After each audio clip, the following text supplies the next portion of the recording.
Makeup বেসটা এরকমই simple and soft সবাই চায়। তো এরপরে আমি একটু লুকটাকে অন্যরকমভাবে ক্রিয়েট করার চেষ্টা করেছি। আমি এখানে সিঁদুরও দিয়েছি, প্লাস তার সাথে সাথে আমি মুকুটও অ্যাপ্লাই করেছি।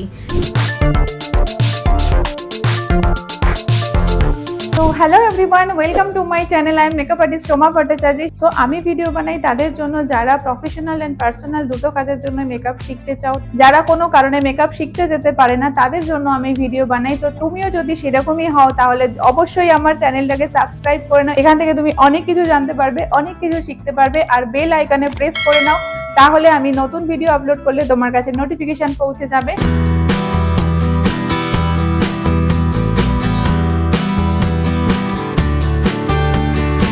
এই লুকটা আমি কিভাবে ক্রিয়েট করলাম চলো তাহলে তোমাদের সাথে শেয়ার করি। তো ফার্স্টেই আমি একটা হাইড্রেন্ট মিস্ট ইউজ করেছিলাম, যেটা রিকর্ডেড ছিল। আর আমি সবসময় বলি প্রত্যেকটা প্রোডাক্টকে কিন্তু ড্রাই করতে হবে, প্রি মেকআপ বেসটা কিন্তু ভালো হতে হবে। এখানে আমি এখন ময়েশ্চারাইজার ইউজ করছি। তো এতদিন ধরে তোমাদেরকে আমি দেখিয়েছি ওয়াটার বেস ময়েশ্চারাইজার, এখানে আমি একটু ক্রিম বেস ময়েশ্চারাইজার ইউজ করেছি। এটা ছিল ফ্লিকার ময়েশ্চারাইজার। আর তোমরা দেখতে পাচ্ছ ফেসটা কিন্তু অনেক বেশি গ্লো করছে।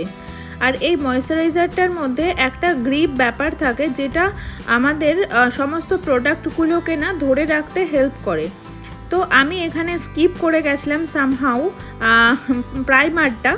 তো এখানে আমি রিকর্ডের প্রাইমার ইউজ করেছিলাম।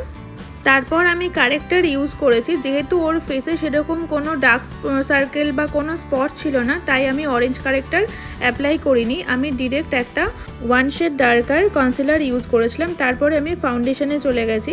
তো পুরো ফেসে এইভাবে আমি ব্রাশের সাহায্যে ফাউন্ডেশন অ্যাপ্লাই করেছি। আর আমি সবসময় ব্রাশের মাধ্যমে ফাউন্ডেশন অ্যাপ্লাই করতেই পছন্দ করি, তাহলে কি হয় মেকআপটা খুব বেশি লং লাস্টিং হয় এবং ফেসের প্রত্যেকটা জায়গাতে ফাউন্ডেশনটা পৌঁছাতে পারে।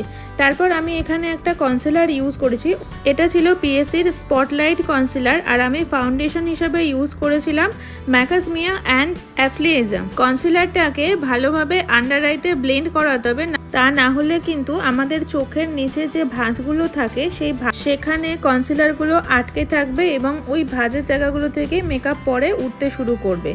তো এইভাবে আমি পুরো ফেসে যে যে জায়গায় আমি কনসিলার হাইলাইট জোনে ইউজ করেছিলাম সেগুলোকে ভালোভাবে ব্লেন্ড করে নিয়েছি।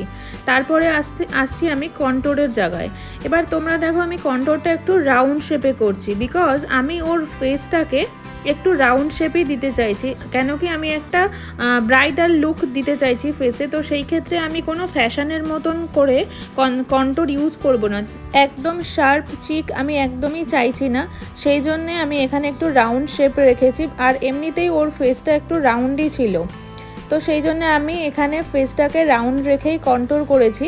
আর এইভাবে কিন্তু নোজটাকে কন্ট্রোর করতে হবে। দেখো আমি এখানে আইব্রোর সাথে অ্যাটাচ করেই কিন্তু নোজ কন্ট্রোর করেছি। আমি সবসময় বলি যে নোজ কন্ট্রোরটা এমনভাবে করতে হবে যাতে বোঝা না যায় যে নোজ অ্যান্ড আইব্রোটা আলাদা আলাদাভাবে আছে। দুটোকে কন্ট্রোর একসাথে করে দিতে হবে, যেন একদম মানে সিম্পল অ্যান্ড ন্যাচারাল দেখতে লাগে। আর তোমরা দেখলে আমি ফেসের মধ্যে যখন কন্ট্রোর ব্লেন্ড করছি তখন আস্তে আস্তে উপরের দিকে ব্লেন্ড করছি, নিচের দিকে নামাচ্ছি না। আর যখন আমি জ লাইনে ব্লেন্ড করছি তখন কন্ট্রোরটাকে নিচের দিকে ব্লেন্ড করছি। এবার আমি চলে আসলাম ব্লাশারে। যেহেতু আমি এখানে পুরো একটা ব্রাইডাল লুক দেব, তো সেই জন্য আমি একটা ক্রিম ব্লাশার ইউজ করেছি। আর ক্রিম ব্লাশার দিলে যেটা সবথেকে ভালো হয় সেটা হচ্ছে যে ব্লাশারটা অনেক লং টাইম স্টে করে এবং ব্লাশারটা খুবই ন্যাচারাল দেখতে লাগে। এরপরে আমি যখন পাউডার দিয়ে পুরো জিনিসটাকে সেট করব তখন ব্লাশারটা কিন্তু ওই পাউডারের মধ্যে থেকে একটা ন্যাচারাল গ্লো দিতে শুরু করবে। তো এখানে চাইলে তোমরা একটা লিকুইড হাইলাইটারও ইউজ করতে পারো ব্লাশারের পর। তো আমি এখানে কোনো লিকুইড হাইলাইটার ইউজ করিনি, আমি শুধুমাত্র ব্লাশারই ইউজ করেছিলাম। আর এবার আমি আই মেকআপটা করে নেব, তারপরে বাকি ফেসের যেটুখানি বাকি আছে সেটুখানি করব। তো আমার আই মেকআপ কমপ্লিট হয়ে গেছে। আর এইখানে দেখো আমি এখানে powder contour and powder blusher use করেছি। আর তোমরা যদি এই আই মেকআপটা দেখতে চাও তাহলে কিন্তু আমাকে অবশ্যই কমেন্ট করে জানিও, কেন কি এখন সমস্ত ব্রাইড যারা আছে তারা এই ধরনের সিম্পল আই মেকআপ চায়। তো এই আই মেকআপটা আমি কিভাবে করলাম সেটা যদি তোমরা দেখতে চাও তাহলে আমাকে কমেন্ট করে জানিও। আর এইখানে দেখো আমি পুরো ফেসে ব্লাশার, কন্ট্যুর আর হাইলাইটার যে পাউডারের যে পোর্শনটা থাকে সেটাই আমি এখানে করছি। আমার মেকআপ ডান হয়ে গেছে আর একটু হালকা হাইলাইটারও ইউজ করেছি। আর আমি এখানে 2-3 ধরনের হাইলাইটার ইউজ করেছি। কি হাইলাইটার ইউজ করেছি, ব্লাশার, কন্ট্যুর, পাউডার যা যা ইউজ করেছি সবটাই তোমাদের সাথে শেয়ার করব। তো তোমরা দেখছো লুকটা কতটা ফ্ললেস অ্যান্ড গ্লোয়িং দেখতে লাগছে। সো এবার আমি বলি, আমি কন্ট্যুর ইউজ করেছিলাম ফরএভার 52 ক্যামাফ্লেজ প্যালেটটা থেকে। আর আমি লরা মার্সিয়ার পাউডার ইউজ করেছিলাম। তোমরা এতদিনে হয়তো অনেকেই জেনে গেছো যে আমি লরা মার্সিয়ার পাউডারই ম্যাক্সিমাম সময় ইউজ করি। আমি এখানেও লরা মার্সিয়ার পাউডার ইউজ করেছি। আর তারপরে আমি ব্লাশার, কন্ট্যুর ইউজ করেছিলাম মাই মেকআপ স্টোরির একটা প্যালেট থেকে, পাউডার প্যালেট থেকে। আর আমি হাইলাইটার ইউজ করেছি ফরএভার 52 শপারেল মিক্স করে।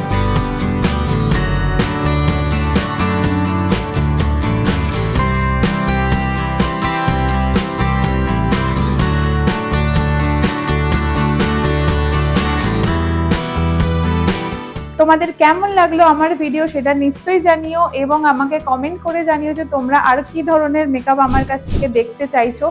আমি চেষ্টা করব সেই ধরনের ভিডিও তোমাদেরকে দেখানোর। আর অবশ্যই আমার চ্যানেলটাকে সাবস্ক্রাইব করো, শেয়ার করো। আজকে এই পর্যন্ত, পরের ভিডিওতে দেখা হবে পরে কোনো টপিকে। সো ততক্ষণের জন্য টেক কেয়ার।